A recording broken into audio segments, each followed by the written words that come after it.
بسم اللہ الرحمن الرحیم بسم اللہ الرحمن الرحیم وَأَمَّا مُفْتِرِيَّةُ الْجِمَاعِ موضوع ہمارا چل رہا تھا مفترات صوم، جو ہم نے پیچھے ترتیب سے 9 پڑھے تھے کہ یہ 9 مفترات ہیں، تو ان میں سے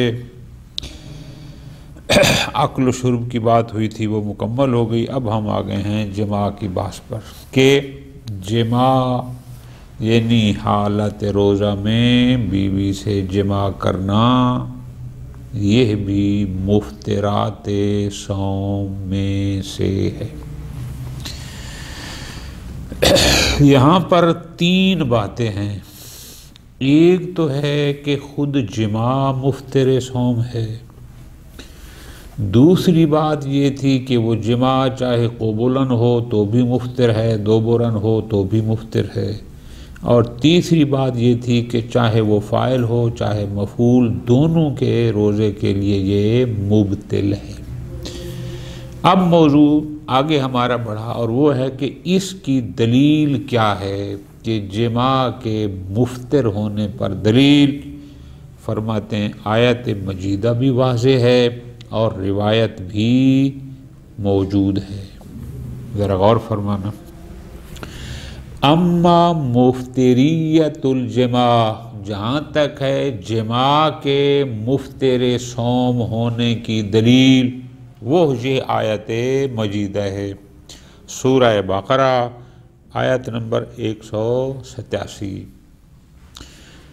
احل لکم لیلۃ الصیام الرفث الی نسائکم ہن لباس لکم وانتم لباس لہن الی آخرہ۔ اب اس آیت مجیدہ کی روشنی میں احل لکم، تمہارے لیے حلال قرار دیا گیا ہے کیا؟ لیلۃ الصیام، روزوں کی راتوں میں، یعنی ماہ مبارک کی راتوں میں تمہارے لیے حلال کیا گیا ہے الرفث الی نسائکم، کہ تم اپنی بیویوں کے پاس جا سکتے ہو۔ احل لکم لیلۃ الصیام، یعنی روزوں کی راتوں میں تمہارے لیے حلال کیا گیا ہے کہ تم اپنی بیویوں کے پاس جا سکتے ہو۔ تو پس آیت رات کو جانے کی اجازت حلال قرار دے رہی ہے، دن کی اجازت نہیں دے رہی۔ لیلۃ الصیام، تمہارے لیے روزوں کی راتوں کو بیویوں کے پاس جانا حلال کیا گیا ہے، تو اس کا مطلب رات میں جا سکتے ہو، دن میں نہیں۔ تو پس یہ دلیل ہو گئی۔ دوسرا، اس آیت مجیدہ میں یہ تو نہیں ہے کہ یہ جو کہا گیا کہ تم بیویوں کے پاس جا سکتے ہو اطلاق ہے، نہ قبول کی بات ہے نہ دوبر کی بات ہے، نہ فاعل کی بات ہے نہ مفعول کی بات ہے۔ تو پس یہ دلیل ہو گئی ہمارے پاس کہ جماع مفطر ہے۔ نمبر 2، قبولاً ہو تو بھی مفطر، دوبراً ہو تو بھی مفطر۔ نمبر 3، فاعل ہو تو بھی مفطر، مفعول ہو تو بھی مفطر۔ وصحیحۃ ابن مسلم المتقدمہ، یہ صحیح ہم نے گزشتہ درس میں پڑھی تھی۔ صحیح ہے محمد ابن مسلم سمیت ابا جعفر السلام یقول لا یضر الصائم ما ثان اذا اجتنب 3 خصال الطعام الشراب والنساء۔ یہ ہمارے پاس دلیل آ گئی یہ بھی۔ وَأَمَّا التَّعْمِيمُ مِنَ الْجِهَتَيْنِ، جہتین کون سی تھی؟ یعنی ایک جہت تھی قبول و دوبر کے حوالے سے، اور دوسری جہت تھی فاعل و مفعول کے حوالے سے۔ فرماتے ہیں چونکہ اس روایت میں بھی اطلاق ہے، النساء کا لفظ ہے، آیت میں بھی اطلاق ہے، لہذا مطلقاً جماع مفتر صوم ہے، چاہے قبولاً ہو چاہے دوبراً ہو، چاہے وہ فاعل ہو چاہے مفعول ہو۔ ٹھیک ہو گیا۔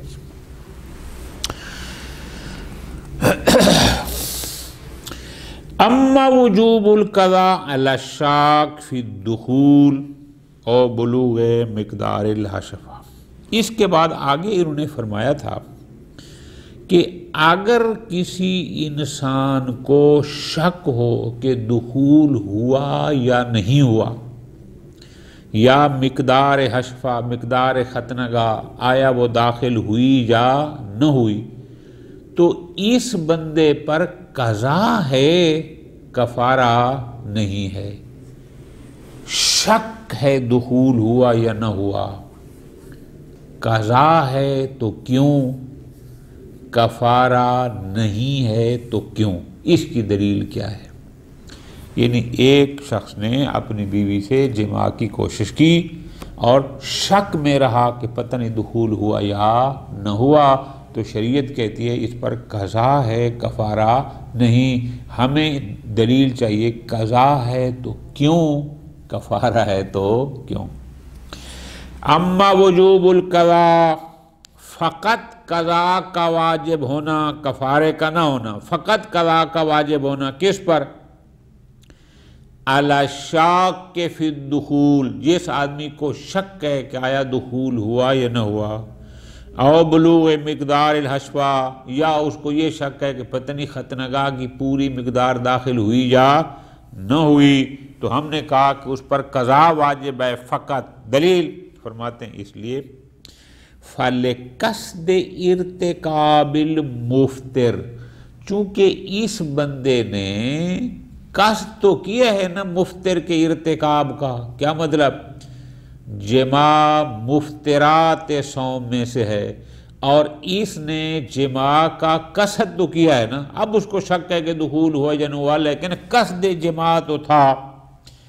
حالت روزہ میں پوری توجہ میری جان، قصد مفتر کہ میں اس مفتر کو انجام دیتا ہوں، اس مفتر کے ارتکاب کا قصد کرنا موجب قضاء صوم ہے۔ انشاءاللہ اس کی تفصیل آگے ہم جب احکام پڑھیں گے صوم کے، اس میں آئے گا کہ اگر کوئی بندہ پکا ارادہ کر لے کہ بس میں روزہ ختم کرتا ہوں، یعنی ارتکاب مفتر کا ارادہ کر لے، قصد کر لے، تو بھی اس پر قضا واجب ہو جاتی ہے۔ تو قضا کی بنیاد دلیل یہ ہے، کیونکہ اس کا قصد تو تھا نا کہ میں جماع کرتا ہوں، اب بعد میں شک ہوا کہ دخول ہوا یا نہ ہوا، مقدار حشفہ ہوا یا نہ ہوا، لیکن ارادہ تو اس کا قصد تو تھا نا، کیونکہ قصد تھا ارتکاب مفتر کا، اور قصد ارتکاب مفتر آج خود موجبات قضا میں سے ہے کہ جو سب بنتا ہے کہ اس بندے پر قضا واجب ہو۔ کما یاتی تحت عنوان احکام عامۃ للصوم، انشاءاللہ آگے ہم پڑھیں گے احکام صوم جو مترک ہیں۔ اچھا چلو، قضا کی تو سمجھ آ گئی، اس لیے ہے۔ پھر کفارہ کیوں نہیں ہے؟ اما عدم وجوب الکفارہ، کفارہ اس لیے واجب نہیں ہے کہ موجب کفارہ کنفرم نہیں ہے۔ کفارہ واجب ہوتا ہے جماع کے متحقق ہونے کی صورت میں، یقینی ہونے کی صورت میں، اور اس بندے کا جماع متحقق نہیں ہے، چونکہ شک ہے، تو چونکہ موجب کفارہ کا یقین نہیں ہے اور اصل بھی عدم تحقق ہے، عدم دخول، عدم جماع ہے، لہذا اس بنیاد پر چونکہ موجب کفارہ یہاں پر کنفرم نہیں ہے، اس لیے ہم کہہ رہے ہیں کہ اس پر کفارہ واجب نہیں ہے۔ اور آسان کر دوں، کفارہ واجب ہونا تھا یقینی جماع کی صورت میں، اس کو شک ہے کہ ہوا یا نہ ہوا، کفارہ نہیں ہے۔ قضا کیوں واجب ہے؟ اس لیے کہ اس نے ارادہ کیا تھا ارتکاب مفتر کا، چونکہ قصد تھا تو قصد ارتکاب مفتر وجوب قضا کے لیے کافی ہے۔ بس یہ دلیل ہے کہ قضا واجب ہے، کفارہ واجب نہیں۔ ختم۔ مفترات کی فہرست میں ایک اور ہے، اما مفتریت انزال المنی، منی کا خارج کرنا، حالت صوم میں منی کا خارج کرنا، انزال باب فعل ہے، یعنی خارج ہونا نہیں، خارج کرنا، یہ مفتر ہے کہ ایک بندہ ایسا کام کرے کہ جس سے اس کی منی خارج ہو جائے، منی کو خود خارج کرے، یعنی اختیاراً، بے اختیار کی بات نہیں ہے، اس کا حکم آگے آئے گا۔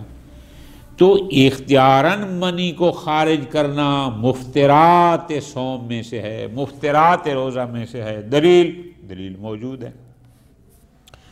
فَلِصَحِيحِ عبد الرحمن بن حجاج، روایت صحیح ہے عبد الرحمن بن حجاج کی، روایت صحیحہ میں یہ ہے کہ وہ کہتا ہے سألت ابا عبداللہ علیہ السلام عن الرجل، میں نے امام جعفر صادق علیہ السلام سے ایک ایسے شخص کے بارے میں سوال کیا، یعبس بأہلہ فی شہر رمضان، کہ جو ماہ مبارک میں اپنی بیوی کے ساتھ اب یعنی پیار محبت کھیل کود جیسے ہوتا ہے کر رہے تھے، حتیٰ یمنی، حتیٰ کہ اس نے امنا کر دیا، یعنی منی خارج کر دی، بیوی سے جماع نہیں کیا لیکن بوس و کنار پیار محبت یوں اتنا کرتا رہا حتیٰ کہ اس کی منی روزہ میں خارج ہو گئی۔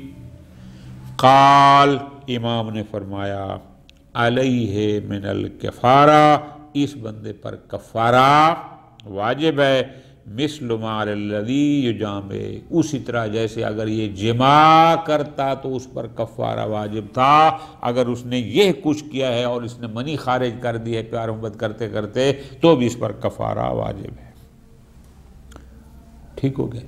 اب فرماتے ہیں فَإِنَّ وُجُوبَ الْكَفَّارَةِ، توجہ میری جان، اگرچہ روایت کے الفاظ جو ہیں کہ اس پر کفارہ واجب ہے، فرماتے ہیں بھائی کفارہ تب واجب ہوگا کہ روزہ باطل ہوگا، تو اگر روزہ باطل نہیں ہے تو پھر کفارہ کس بات کا؟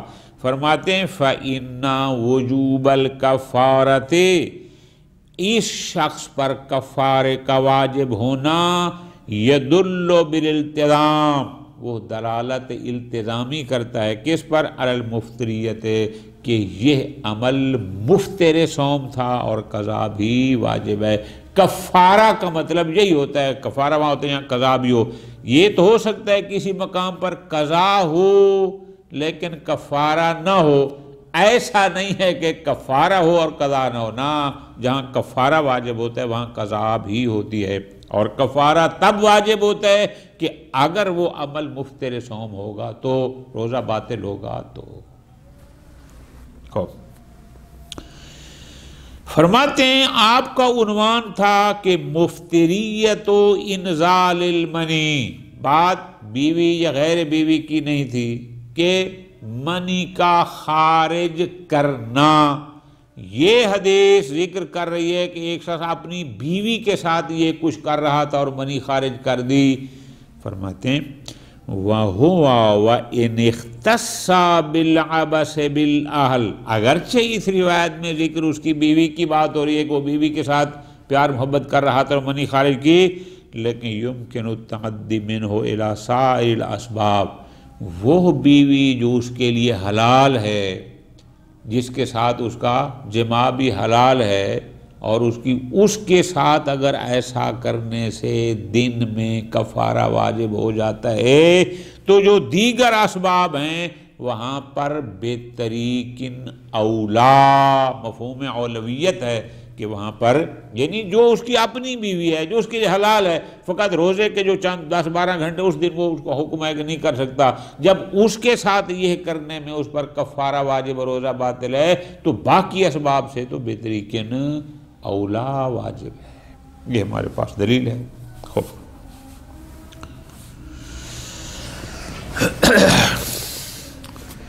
اما انہ لا شیء اذا نزل بلا قصد، اگلی بات ہم نے یہ کی تھی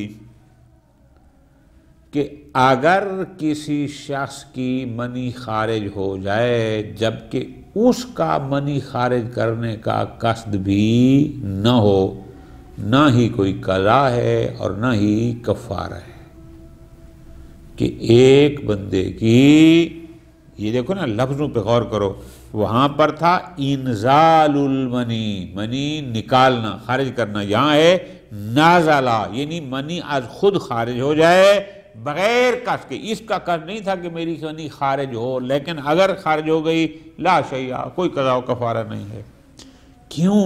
فرماتے ہیں اس لیے فَلِأَنَّ الْمُفْتِرُ هُوَ الْفِعْلُ الْاِخْتِيَارِي، یہ جتنے ہم نے مفترات گنے مفطر روزے کو باطل کرتا ہے وہ عمل جو انسان اپنے اختیار سے کرے.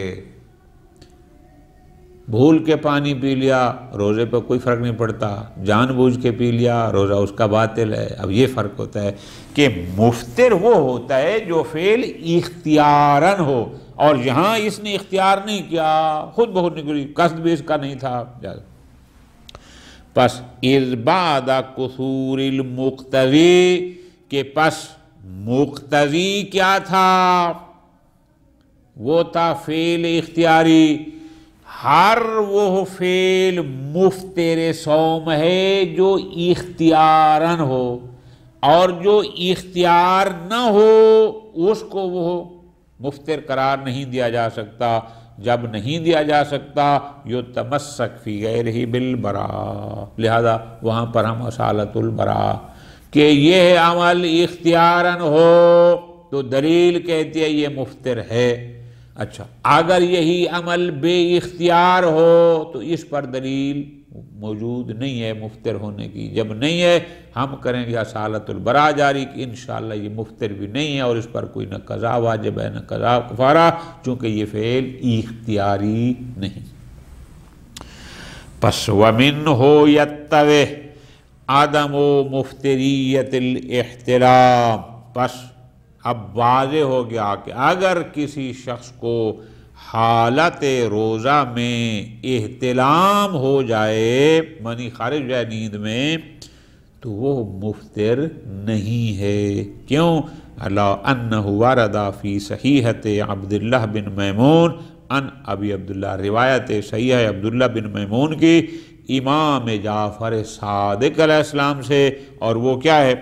امام نے فرمایا ثلاثۃ لا یفطرن الصائم، کہ تین چیزیں ایسی ہیں کہ جو روزے دار کے روزے کو باطل نہیں کرتی: القے والاحتلام والحجامہ. حجامہ یعنی پش لگواتے ہیں جو. اب یہاں پر احتلام کی باقاعدہ ذکر ہے کہ یہ ہے مفطر صوم نہیں.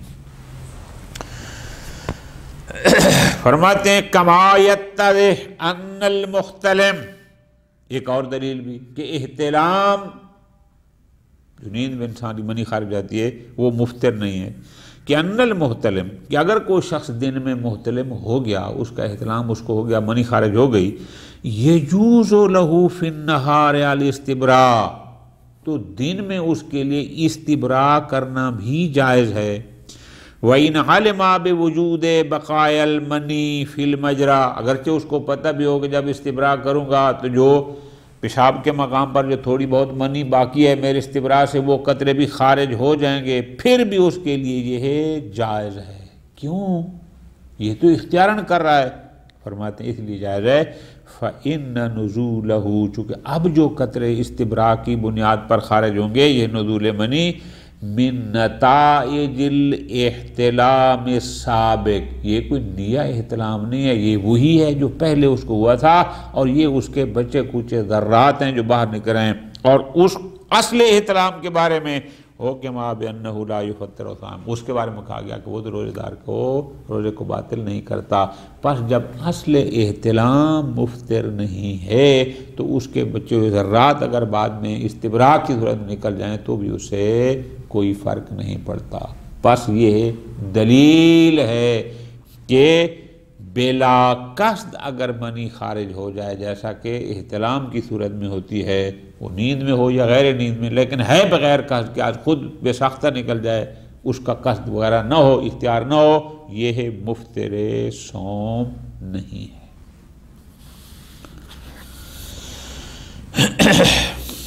مفطرات کی فہرست میں ہم نے ایک اور کا ذکر کیا کہ حالت جنابت پر طلوع فجر تک آمدن باقی رہنا یہ بھی مفطر صوم ہے. یعنی ایک بندہ صبح صادق سے پہلے مجنب ہوا اور وہ آمدن اسی جنابت کی حالت پر باقی رہا، اس نے غسل کرنا تھا تو غسل نہیں کیا، اگر تیمم اس پر واجب تھا تو وہ تیمم کرنا تھا، وہ بھی کچھ بھی نہیں کیا، اسی حالت جنابت پر باقی رہا حتیٰ کہ صبح صادق طلوع ہو گئی۔ ہم نے کہا کہ یہ مفترات میں سے ہے، اس بندے پر قضا و کفارہ واجب ہے۔ کیا دلیل ہے اس بات پر؟ فرماتے اما مفتریت تعمد البقاء علی الجنابہ، جو ہم نے مفترات میں شمار کیا کہ آمدن جنابت کی حالت پر طلوع صبح صادق تک باقی رہنا مفترات صوم میں سے ہے۔ دلیل یہ ہے فل موثق، روایت موثقہ ہے ابو بصیر کی ان ابی عبداللہ امام جعفر صادق علیہ السلام سے۔ اچھا کیا روایت ہے؟ اس نے پوچھا رجل اجنبا فی شہر رمضان باللیل، ایک شخص رات میں ماہ مبارک رمضان کی رات میں اس نے اپنے آپ کو مجنب کیا یا مجنب ہو گیا، ثم ترک الغسل متعمدا، پھر اس نے جان بوجھ کر متعمدن یہ جان بوجھ کر غسل کو نہیں کیا، حتی اصبح، حتیٰ کہ صبح صادق ہو گئی، رات کو اس نے اپنے آپ کو مجنب کیا اور آمدن غسل نہیں کیا حتیٰ کہ صبح صادق ہو گئی۔ قال، امام نے فرمایا، غور فرمانا، یعتق رقبۃً، ایک غلام آزاد کرے، او یصوم شہرین متتابعین، یا 2 ماہ در پہ روزے رکھے، او یطعم 60 مسکینہ، یا 60 مسکین کو کھانا کھلائے۔ اب یہ واضح سی بات ہے کہ امام علیہ السلام نے براہ راست کفارہ کا ذکر کیا ہے، تو جیسے پچھلے مسئلے میں آیا، اب فَإِنَّ وُجُوبَ الْكَفَّارَةِ، امام کا یہ کفارے کو بیان فرمانا کہ اس پر یہ کفارہ واجب ہے، کفارے کا وجوب دلالت کرتا ہے بالالتزام علی المفتریہ کہ یہ عمل مفتر تھا، چونکہ اگر یہ عمل مفتر نہ ہوتا تو کفارہ واجب، پس کفارے کا وجوب 2 چیزوں کو بیان کرتا ہے، ایک تو یہ عمل مفترات صوم میں سے ہے، کفارہ واجب ہے، اور دوسرا یہ بتا رہے اس پر قضا بھی واجب ہے۔ جیسے میں نے گزارش کی، جہاں بھی روزے کا کفارہ واجب ہوگا قضا حتماً ساتھ ہوگی۔ ہاں چند موارد ہیں کہ جہاں فقط قضا ہے کفارہ نہیں ہے، جن میں سے ایک ہم نے ابھی پڑھا بھی ہے۔ ٹھیک ہو گیا؟ وفی مقابل ذالک، آیت اللہ ایروانی یہاں پر فرماتے ہیں کہ ممکن ہے کوئی بندہ کہے کہ جناب ہمارے پاس 2 حدیثیں موجود ہیں اور وہ 2 حدیثیں دلالت کرتی ہیں کہ اگر کوئی بندہ جان بوجھ کر صبح صادق تک حالت جنابت پر باقی رہے تو کوئی اس کا روزہ خراب نہیں ہوتا، کوئی کفارہ نہیں ہے، یہ مفترات صوم میں سے نہیں ہے۔ اگر کوئی یہ 2 روایتیں پیش کرے تو پھر ہم اس کا جواب دیں گے کہ ان 2 روایتوں پر آیا عمل ہو سکتا ہے یا نہیں۔ مثلا وفی مقابل ذالک، اس کے مقابل میں ایک اور روایت ہے، صحیح حبیب الخثعمی، خثعمی، اچھا روایت کیا ہے؟ ان ابی عبداللہ، امام جعفر صادق علیہ السلام سے روایت ہے۔ لفظوں پہ غور کرنا تاکہ بعد میں آپ کو بات سمجھ آ جائے۔ راوی کہتا ہے اس راوی کے مطابق کہ امام نے فرمایا، راوی کے مطابق کہ امام نے فرمایا، کان رسول اللہ صلی اللہ علیہ وسلم یصلی صلاۃ اللیل، پیغمبر اکرم صلی اللہ علیہ وآلہ وسلم نماز تہجد پڑھتے تھے، فی شہر رمضان، ماہ مبارک رمضان میں، ثم یجنب، پھر وہ مجنب ہو جاتے تھے، اچھا، ثم یؤخر الغسل متعمدا، پھر وہ غسل کو لیٹ کرتے تھے، حتی یطلع الفجر، حتیٰ کہ صبح طلوع ہو جاتی، صبح صادق تک۔ اب وہ لیٹ کرتے تھے غسل کو جان بوجھ کر متعمدن، حتیٰ کہ صبح صادق طلوع ہو جاتی۔ ایک روایت آ گئی۔ دوسری روایت ہے عیس بن قاسم کی، وہ کہتے ہیں سألت ابا عبداللہ علیہ السلام، میں نے امام صادق علیہ السلام سے سوال کیا، ان راجل ایک شخص ہے اجنبا فی شہر رمضان فی اول اللیل جس نے ماہ مبارک کے میں رات کے ابتدائی حصے میں اپنے آپ کو مجرم کیا فأخر الغسل حتی طلع الفجر پھر اس نے غسل کو مؤخر کیا یعنی فوراً غسل نہیں کیا غسل کو لیٹ کر دیا حتیٰ کہ طلوع صبح صادق ہو گئی۔ اب روایت کے مطابق امام نے فرمایا یتم صومہ وہ اپنے روزے کو پورا کرے ولا قضا کوئی قضا شضا نہیں ہے ولا قضا علیہ۔ یہ دو روایتیں ممکن ہے کوئی پیش کرے کہ جناب حالت جنابت پر صبح صادق تک باقی رہنا مفطرات میں سے نہیں ہے۔ آیت اللہ الوانی فرماتے ہیں وَيُرَدُّ الْأَوَّلِ عدم امکان تصدیق عدم امکان تصدیق مضمون ہی اس روایت کے مضمون کی تصدیق کرنا ممکن ہی نہیں۔ کیوں؟ لفظوں پہ غور میری جان، کیا وہ روایت کہتا ہے کہ یؤخر الغسل متعمدا کہ پیغمبر جان بوجھ کر آمدن غسل نہیں کرتے تھے حتیٰ کہ طلوع فجر ہو جاتی۔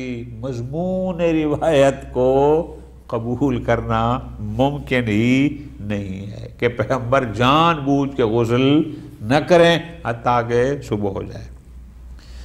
ایک نمبر دو ما ملاحظت التعبیر بکانا پھر لفظوں پہ غور میری جان کانا رسول اللہ کانا ماضی استمراری پر دلالت کرتا ہے۔ کیا مطلب کہ گویا یہ کام ہمیشہ ایسا ہی ہوتا ہے، ماضی سے یہی ہوتا ہے کہ جو کام ہمیشہ ہو رہا ہو کانا سے کتاب تعبیر کرتے ہیں۔ کانا رسول اللہ اس کا مطلب پیغمبر ہمیشہ ایسے کرتے تھے، یقیناً غلط ہے۔ الدالت علی الشانیہ بہرحال یہ کانا میں اور بھی بہت نقطہ ہیں کہ ہم اس کو اور دیگر معانی پر بھی حمل کر سکتے ہیں، لہذا ضروری ہے کہ ہم اس کو حمل کریں۔ اگر سند اس کی صحیح ہے تو پھر کسی اور صورت پر اس کو حمل کیا جائے جو لفظ جو مضمون روایت ہے اس پر آمدن تاخیر کرتے تھے اور وہ پھر حتیٰ کہ طلوع صبح ہو جاتی، یہ درست نہیں ہے، لہذا قابل عمل نہیں۔ دوسری روایت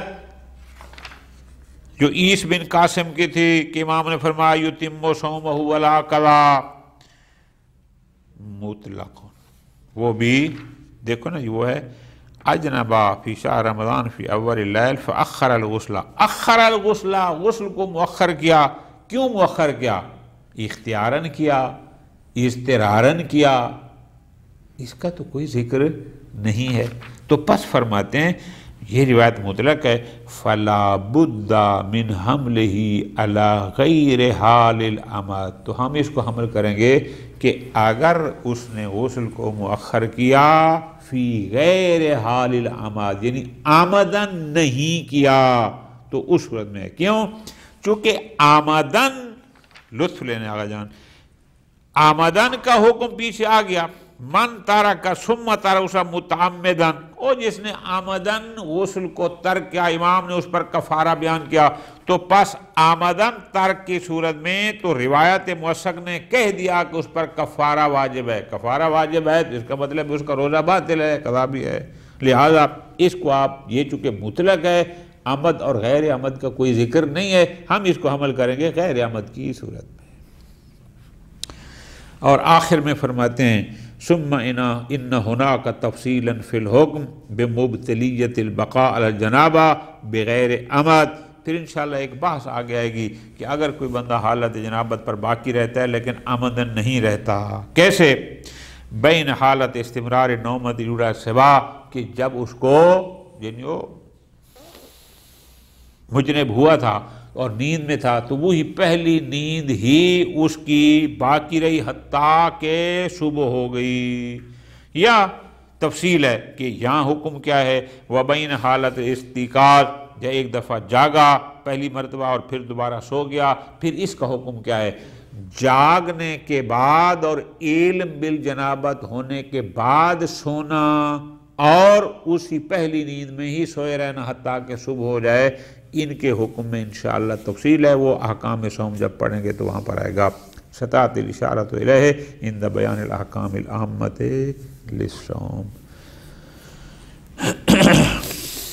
ایک اور مفطر کہ اللہ پر جھوٹ بولنا، اللہ کے رسول پر جھوٹ بولنا یا ائمہ، ان پر جھوٹ بولنے کا مطلب ہوتا ہے ان کی طرف کسی ایسے حکم کی نسبت دینا جو حکم انہوں نے نہ دیا ہو۔